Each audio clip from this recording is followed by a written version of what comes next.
प्राचीन समय की बात है। किसी राज्य में एक बड़ा प्रतापी तथा दानी राजा राज्य करता था। वह प्रत्येक गुरुवार को व्रत रखता एवं भूखे और गरीबों को दान देकर पुण्य प्राप्त करता था, परंतु ये बात उसकी रानी को अच्छी नहीं लगती था। वह न तो व्रत करती थी और न ही किसी को एक भी पैसा दान में देती थी और राजा को भी ऐसा करने से मना करती थी। एक समय की बात है, राजा शिकार खेलने को वन को चले गए थे। घर पर रानी और दासी थी। उसी समय गुरु बृहस्पतिदेव साधु का रूप धारण कर राजा के दरवाजे पर भिक्षा मांगने को आए। साधु ने जब रानी से भिक्षा मांगी तो वह कहने लगी, हे साधु महाराज, मैं इस दान और पुण्य से तंग आ गई हूँ। आप कोई ऐसा उपाय बताएं जिससे कि सारा धन नष्ट हो जाए और मैं आराम से रह सकूं। बृहस्पतिदेव ने कहा, हे देवी, तुम बड़ी विचित्र हो। संतान और धन से कोई दुखी होता है क्या? अगर अधिक धन है तो इसे शुभ कार्यों में लगाओ, कुंवारी कन्याओं का विवाह कराओ, विद्यालय और बाग बगीचे का निर्माण कराओ, जिससे तुम्हारे दोनों लोक सुधरें। परंतु साधु की इन बातों से रानी को खुशी नहीं हुई। उसने कहा, मुझे ऐसे धन की आवश्यकता नहीं है जिसे मैं दान दूं और जिसे संभालने में मेरा सारा समय नष्ट हो जाए। तब साधु ने कहा, यदि तुम्हारी ऐसी इच्छा है तो मैं जैसा तुम्हें बताता हूँ तुम वैसा ही करना। बृहस्पतिवार के दिन तुम घर को गोबर से लीपना, अपने केशों को पीली मिट्टी से धोना, केशों को धोते समय स्नान करना, राजा से हजामत बनाने को कहना, भोजन में मांस मदिरा खाना, कपड़ा धोबी के यहाँ धुलने डालना। इस प्रकार 7 बृहस्पतिवार करने से तुम्हारा समस्त धन नष्ट हो जाएगा। इतना कहकर साधु रूपी बृहस्पतिदेव अंतर्ध्यान हो गए। साधु के कहे अनुसार करते हुए रानी को केवल 3 बृहस्पतिवार ही बीते थे कि उसकी समस्त धन संपत्ति नष्ट हो गई। भोजन के लिए राजा का परिवार तरसने लगा। तब एक दिन राजा रानी से बोला, हे रानी, तुम यहीं रहो, मैं दूसरे देश को जाता हूँ, क्योंकि यहाँ पर सभी लोग मुझे जानते हैं, इसलिए मैं कोई छोटा कार्य नहीं कर सकता। ऐसा कहकर राजा परदेश चला गया। वहाँ वह जंगल से लकड़ी काटकर लाता और शहर में बेचता। इस तरह वह अपना जीवन व्यतीत करने लगा। इधर राजा के परदेश जाते ही रानी और दासी दुखी रहने लगी। एक बार जब रानी और दासी को 7 दिन तक बिना भोजन के रहना पड़ा, तो रानी ने अपनी दासी से कहा, हे दासी, पासी के नगर में मेरी बहन रहती है। वह बड़ी धनवान है।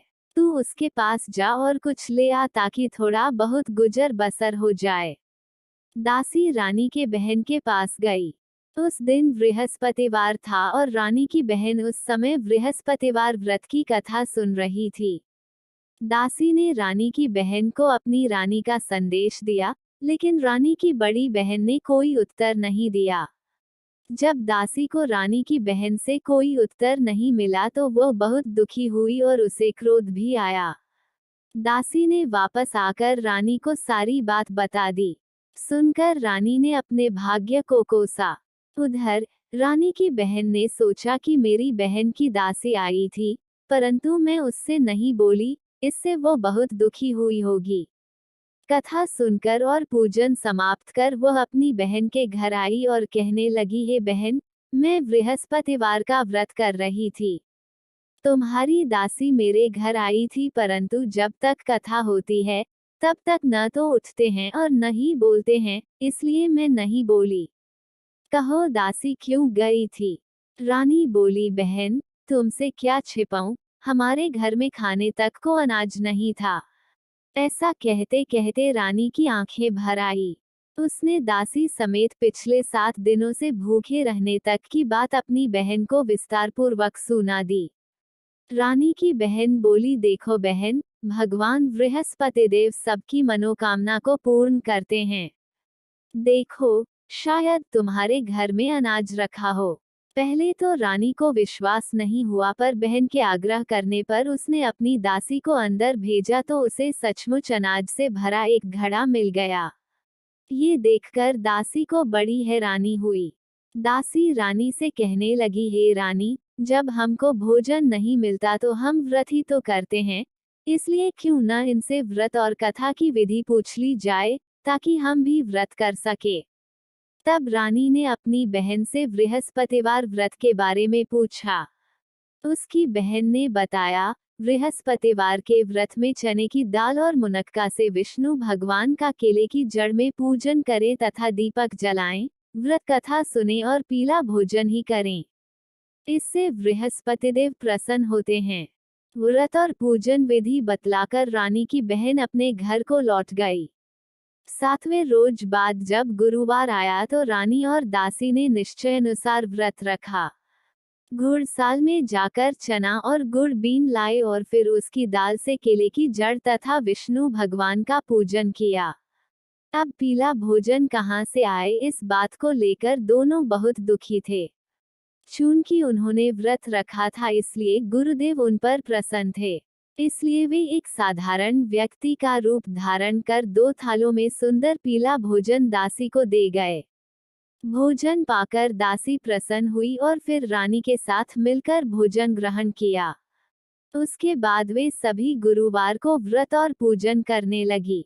बृहस्पति भगवान की कृपा से उनके पास फिर से धन संपत्ति हो गया, परंतु रानी फिर से पहले की तरह आलस्य करने लगी।